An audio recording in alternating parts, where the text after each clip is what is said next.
Hi guys, galing tayo sa doctor kanina. So, in-advise sa atin na less rice. Ayun, kung po pwede daw, kahit hindi tayo kakain ng rice within the day. So, prutas lang daw at gulay. Ayan, so ito muna yung nabili namin prutas. Mag-apple na lang po muna ako. Then, less rice. Sabi ko nga, hindi ko kaya ng isang araw na walang rice. So, ang sinabi sa akin is 1 cup rice lang daw. Baka hatiin ko na lang siguro yung 1 cup rice within a day. Ayan, siguro morning half cup of rice, and then afternoon, ayun.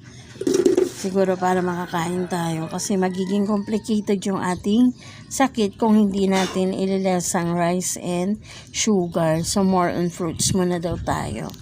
Ayan. Thank you for watching, guys. Please subscribe to my videos. Maraming salamat po.